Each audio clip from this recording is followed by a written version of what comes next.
Have you ever walked into a place makes you felt uncomfortable immediately and you couldn't explain the reason why?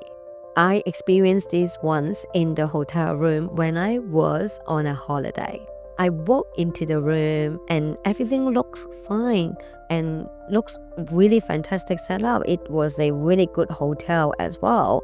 And just for some reason, I felt so uncomfortable in that space.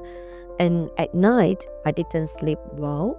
The next day morning, my body also feeling very unsettled. And of course, I couldn't answer why. And then I'm not feeling tiring. Instead, I felt a little bit off, wasn't me at all.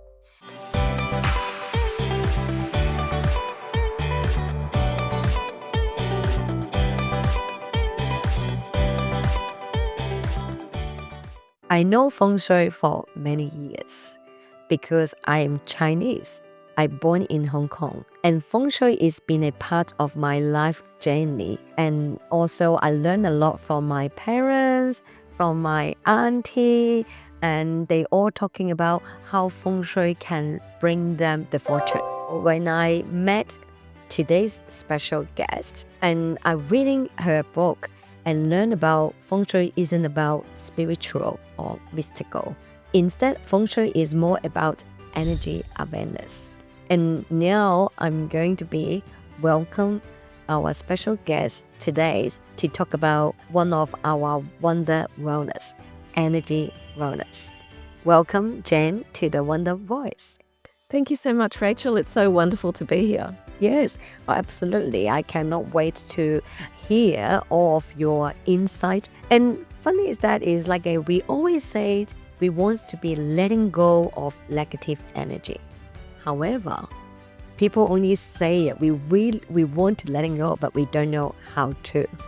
So Jane, what's your sharings on this? So let's talk about Feng Shui and what that actually is, because I think that will give us a good foundation for then how we can transmute that negative energy and bring it into the positive. So Feng Shui is the art of arranging your living and workspaces to create the optimal flow of energy.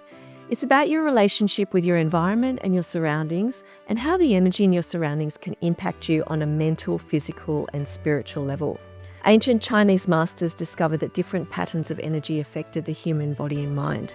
When people were aligned with positive energy, they experienced periods of good fortune, whereas if they're aligned with negative energy, they experience periods of misfortune and obstacles. And from these observations came a defined set of guidelines, rules, and mathematical systems that form the basis of traditional Feng Shui today. So true Feng Shui is actually not based on superstition or religion, but it's really about energy flow. It's about creating an environment and a background that allows you to operate at your highest level, to do your best work, to achieve success in your life. And that's what it's really about. So yes, we do look at releasing negative energy and blockages, things like clutter and obstacles, and we want to welcome that positive energy into our lives. And Feng Shui can help us to achieve that. So I'm going to be talk about who Jane is. Jane is an award-winning Feng Shui master, author, and the founder of the Feng Shui concept, known for her modern and practical approach. However, fun fact is, she was an accountant and financial controller to a multinational companies for many years ago. And what makes you from the financial controllers to become a Feng Shui master? I think that is very interesting to find out more, right?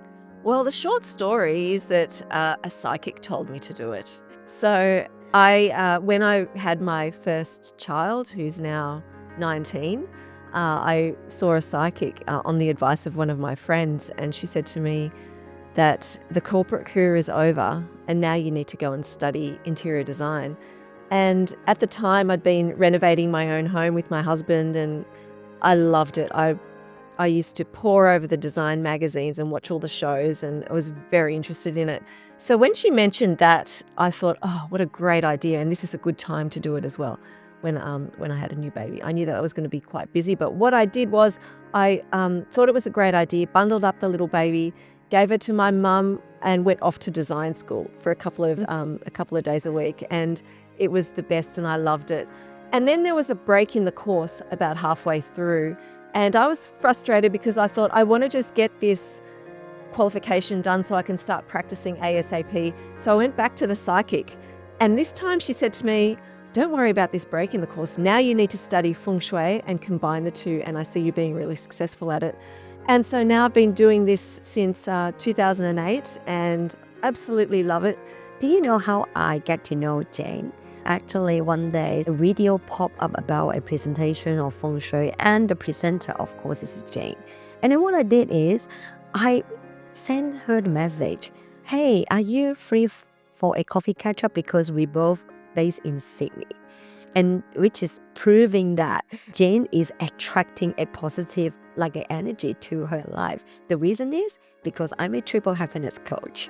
Yes, a triple happiness definitely is a positive energies to bring into her life. It is. And you know what? I really feel like social media is a portal to connect people energetically, and it's never been faster than it is now.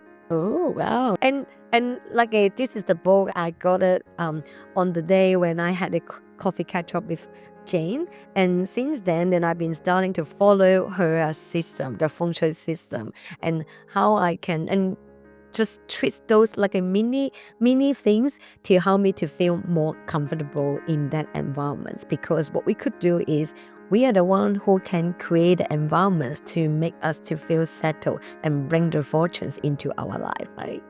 How do you explain Feng Shui to someone who's curious but very practical and logical person? So if you think about Feng Shui at its most basic level, if you're sitting at your desk and it's a mess and your office is a mess, it's really hard to think clearly, right? But if you clean that up and organize your space and organize yourself, you often feel so much better and you've got that mental clarity and focus. Nice. Yes, 100%. I believe that when AIs and all the technologies been happening every day, we receive more than 20,000 of the information, and we already overload our mental space. And when you mentioned about you need to be organized your desk space, and that is very true, because it also been making an impact to your mental space. You feel you've got much more space to conquer the world, right? Yeah, it's exactly right. So we want to reduce that mental load, reduce the friction in our lives so that we can just focus on what's really important. Yes, lovely. What sort of the energy drains to actually making you to feel the negative energy surrounds you? Yeah, I think when we talk about energy drains, it makes me think about the front entrance of a home or a space and whether the energy can be collected and contained there. Because the entrance of a space is your gateway to wealth. And so we want to make sure that there's an area of containment, like a foyer, for example, where you, rather than having the door in direct alignment with a back door or a window where the energy can escape too quickly. So we want to welcome the positive energy in, hold on to it, and allow it to meander slowly through the rest of the space. Because that way the energy is nourished, it brings more positive energy and wealth into your life. So from a practical perspective, let's think about the front entrance of a home. If you've got a foyer, that's fantastic. You can have something like a beautiful console table with artwork, sculptural features, ornaments, flowers, something like that draws your eye in. We don't want to have a mirror directly reflecting the entrance because that reflects energy and opportunities back out again. So we need something to draw the energy in. And then we want to move through the space. So there might be another point of interest throughout the space. But quite often I work with people who might have that front and back door aligned or the front and back window aligned. And what can we do about that? Well, we can slow that energy flow down. And you could do that through having things like artwork along a corridor. You could have an interesting runner on the floor, or you could have some beautiful pendant lights, some round pendant lights, for example, along that hallway as well. So there are quite a few ways that we can do it. But the idea is that we want that balance of flow and containment within a space. So comes to the last questions to Jane is, hello, Wonder, who you are becoming. What is your next journey? Stay curious and stay open. Subscribe Wonder Voice. You will get more stories, real story, more insights, and different journey coming next. If I ask you to choose one small, not overwhelming shift that people they could make today to improve their energy flow, what is your suggestion? I would look at the energy in your bedroom. Have a look at what you've got on your bedside tables. Make sure that they're decluttered and look at what's going on around your bed, under your bed. You don't want to have last year's tax return under there or some dirty old rubbish or pizza boxes, right, kids? So we want to make sure that everything around our bed is clean and clear, because your bedroom is where you spend about a third of your life and you're absorbing the energy around you while you sleep. And also think about what's on the other side of your bedhead wall. Quite often I see places where they might have the meter box on the other side of the bedhead wall that can be impacting your health because of the electromagnetic fields. So we need to be aware of all of those things, and if there are any things that might be draining our health, like the meter boxes, consider moving the bed. Yes, I love it. This is something which is a great reminder. And I've got this habit as well. I try to put my phone away from my bedside table. The reason is about the Blu-ray and those radius, and I try to be having a good sleep. So that's why I started to having this habit and move my phone away from while I'm asleep as well, instead of just putting right next to me. That's a great idea, because radiation is real. And a lot of people, some people are even sleeping with their mobile phones under their pillows, which is not good. So let's try and keep the bedroom sort of free of electricals if we can.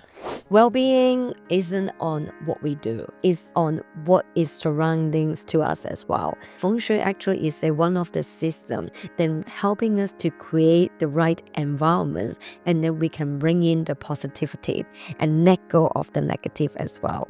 And this is how the energy is we are creating every day, a living environment for us to make us to feel comfortable and settled, so we can have the energies to do things we love.